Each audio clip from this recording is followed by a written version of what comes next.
Ces dernières semaines, je me suis plongé au cœur de la question de la veille chez les développeurs. Je me suis rendu compte que je ne faisais pas de veille vraiment structurée et j'étais curieux de voir comment faisaient les autres. Après tout, faire de la veille semble être normal, voire indispensable, mais j'en faisais pas tellement et ça commençait à me questionner. Et puis, l'idée était aussi de comprendre qu'est-ce que compagnons d'artisans développeurs pouvaient apporter sur cette question. J'ai donc mené une vingtaine d'interviews, merci d'ailleurs à ceux qui ont joué le jeu, et je vais m'appuyer dessus pour raconter ce qui suit. Au début, je cherchais à comprendre comment les gens faisaient de la veille. Alors oui, je sais, il y a tous ces articles de blog qui t'expliquent comment le faire. Mais je voulais voir comment les gens faisaient dans la vraie vie. Parce que, au-delà de quelques conseils sur les sources et les outils, j'ai pas trouvé grand-chose. Et là, première surprise, il y a 1000 manières de faire de la veille. Pas 2 des 20 personnes interviewées ne le font de la même manière. Alors oui, on retrouve les classiques, blog et compagnie, mais aussi de nombreux médias et sources comme les newsletters, les release notes, les changelogs. Oui, il y en a qui lisent les changelogs. Les interactions sociales, les confs, les meet-up. C'est une explosion de sources et de médias. À ce stade, autant dire que je n'étais pas très avancé, à part me dire qu'en fait, la veille, c'était un problème pour personne et ceux qui voulaient en faire savaient très bien le faire. C'est une des personnes interviewées qui m'a mis sur la piste de quelque chose de plus intéressant. Pendant l'interview, je le sentais gêné de m'avouer qu'en fait, il ne faisait pas vraiment de veille active. Il lisait quelques trucs ici et là, il aimait bien discuter technique à la machine à café avec les collègues, mais mis à part ça, rien de spécial. Du coup, j'ai commencé à m'intéresser plus au pourquoi faire de la veille que le comment faire de la veille. Et là, ça devient plus intéressant car il se dégage clairement des lignes communes dans les interviews.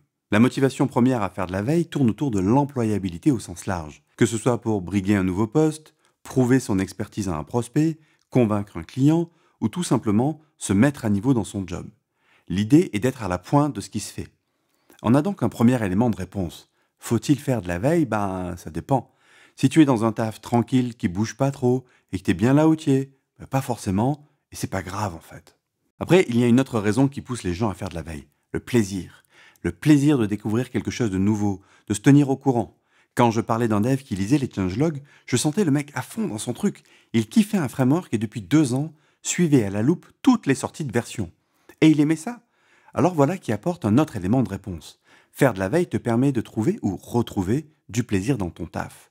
Si tu t'ennuies un peu au boulot, faire de la veille est un bon moyen de faire bouger tes neurones. Tu remarqueras que ces deux motivations vont bien ensemble. Si tu aimes être à la pointe de ton domaine, c'est probablement que tu y prends du plaisir. Et si tu y prends du plaisir, probablement que ça te donne la motivation de te tenir au jus de ce qui se fait de mieux. Ces deux éléments en amènent un troisième qui est un espèce de corollaire, le crédit social. La veille apporte du crédit social. Là encore, il faut l'entendre au sens large. Que ce soit pour nourrir une conversation entre tes cosses ou embarquer les autres autour de toi dans ton équipe, faire de la veille et la partager te donne du crédit social. Tu deviens une sorte de référence des sujets que tu suis. Et là, on arrivait à quelque chose qui m'intéressait vraiment pour compagnon, on en reparle juste après. Parce que dans cette histoire, on n'a toujours pas explicité ce qu'était faire de la veille. Et en fait, le spectre est vraiment très large. Ça va du suivi de l'actualité à la formation, en passant par des articles de fond sur les technotastack ou l'actualité d'Elon Musk et de son short à 42 $.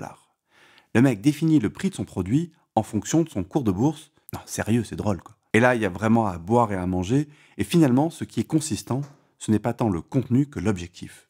Ce qu'on retrouve également au fil des interviews, c'est une sorte de taxonomie de la veille. Il se dégage 3 niveaux de veille. Le niveau 3, c'est la veille générale sur le domaine. Elle se fait généralement de manière passive.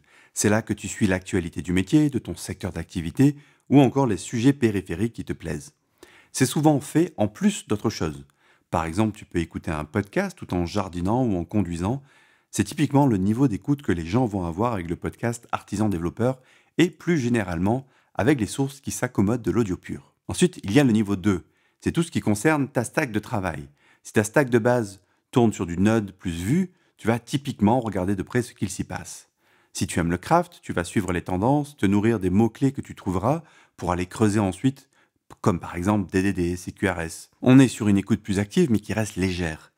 Certains épisodes du podcast Artisan Développeur vont correspondre à ce niveau d'écoute. Tout un ensemble de blogs sont à ce niveau. L'idée là est que ça reste court quand même, quelques minutes, pour consommer le contenu. Enfin, il y a le niveau 1, et là on passe sur un niveau d'étude plus profond.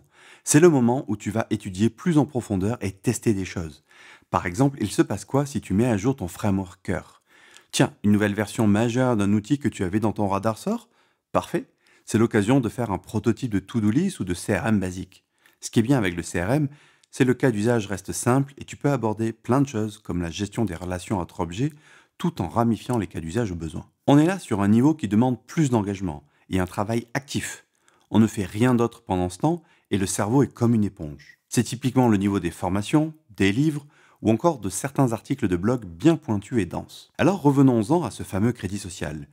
Je t'ai dit tout à l'heure que ça avait attiré mon attention par rapport à Compagnon. On a commencé la rubrique veille en intégrant automatiquement les contenus d'artisans développeurs et puis on s'est dit que ça pouvait être intéressant de l'ouvrir plus largement et partager les ressources qui nous semblent intéressantes. Après tout, le web regorge de pépites, alors pourquoi rester replié sur soi? Rapidement, je me suis rendu compte de deux choses. D'abord, l'activité de veille est très solitaire. J'ai eu plusieurs témoignages de devs qui montraient clairement qu'ils faisaient ça seuls et qu'ils essayaient ensuite de partager leurs découvertes avec les autres, et ce, avec plus ou moins d'enthousiasme et de succès autour d'eux. Pour peu que les autres membres de l'équipe ne partagent pas vraiment son plaisir d'être au travail, le sentiment de solitude n'était que renforcé. Alors pourquoi pas faire sa veille en meute? Et là, on arrive au second point. Le web regorge de ressources, en particulier de ressources francophones mal valorisées. Et pourtant, certaines sont de vraies mines d'or de connaissances. Ok, l'anglais est la langue maîtresse de notre domaine, et alors? Est-ce qu'il faut pour autant abdiquer et s'interdire de produire du contenu de qualité en français? En plus, le contenu est là souvent. Mais le scénario est toujours le même. Un dev a envie de partager les sujets qui le passionnent du moment. Il va peut-être même se jeter à fond sur un point et passer des dizaines d'heures à potasser et rédiger certains articles. Et puis la vie va reprendre le dessus. Un nouveau taf, un enfant, une nouvelle maison, un mariage auront raison de sa motivation et il mettra son blog de côté. Et franchement, c'est bien normal. Ils n'atteindront pas le niveau pour que Google daigne les mettre en valeur et le contenu finira dans un joli blog perdu. Ça marche pareil pour YouTube ou les podcasts. Il faut reconnaître que produire un média de manière continue sur la durée est une vraie gageure. J'en sais quelque chose avec plus de 256 épisodes de podcast. Je sais le travail que ça représente de produire de manière assidue du contenu. On a donc d'un côté des devs qui se sentent un peu seuls dans leur veille, ou même dans leur quotidien, quand bien même ils sont en équipe, et d'un autre de belles ressources pas toujours faciles à trouver. Y a pas un truc à faire là? Et si on partageait entre nous les bonnes ressources? L'idée serait d'aller au-delà du simple partage. C'est un bon début, et c'est déjà très bien, mais on pourrait faire mieux. Je m'explique. La production de contenu a littéralement explosé. La quantité de vidéos, articles, confs ou je ne sais quoi encore que je trouve intéressant dépasse largement ma capacité à les étudier. Du coup, comment faire pour savoir quelles ressources vont vraiment m'intéresser? Comment prioriser? C'est là que l'échange devient intéressant. Quand je partage une ressource que je trouve intéressante, quelqu'un d'autre peut en résumer les idées principales sous forme de texte ou même de mind map. Un autre peut expliquer ce que le sujet abordé lui a apporté et le bénéfice qu'il en a retiré. Tout ça vient nourrir l'échange, permet à chacun de partager son point de vue et de prioriser telle ou telle ressource. C'est une très bonne manière pour les plus expérimentés d'ancrer leurs connaissances, car les résumés est un excellent exercice pour ça, et c'est un très bon moyen pour les débutants de bénéficier des retours d'autres personnes qui les guideront dans leur exploration. C'est autour de ces idées principales que l'on a fait évoluer Compagnon. Tu peux donc maintenant non seulement partager les ressources qui te semblent les plus intéressantes, mais tu peux aussi échanger autour et voter pour celles qui te semblent le plus pertinentes. On a même créé un profil personnel qui permet d'en dire un peu plus sur ses centres d'intérêt afin de faire connaissance plus facilement. Tout ça est disponible sur compagnon.artisandéveloppeur.fr. Alors si tu en es là à m'écouter, je te lance un défi. Partage au moins une ressource que tu trouves top. Cette vidéo devrait dépasser avec le temps les 1000 vues.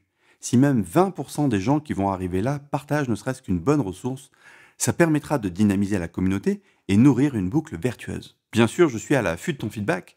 Compagnon est encore très jeune et on écoute attentivement les retours. Plusieurs features en sont d'ailleurs directement issues. Pour nous faire un retour, rien de plus simple, tu m'envoies un email benoît@artisandéveloppeur.fr ou simplement indique tes suggestions directement dans les release notes de Compagnon dans Compagnon. Tu peux aussi tout simplement rajouter un commentaire. Histoire de te simplifier la vie, tu trouveras bien sûr le lien vers Compagnon dans la description. J'espère que tu seras enrichi de ce moment passé ensemble. Pense à t'abonner et je te dis merci pour ton écoute et à bientôt.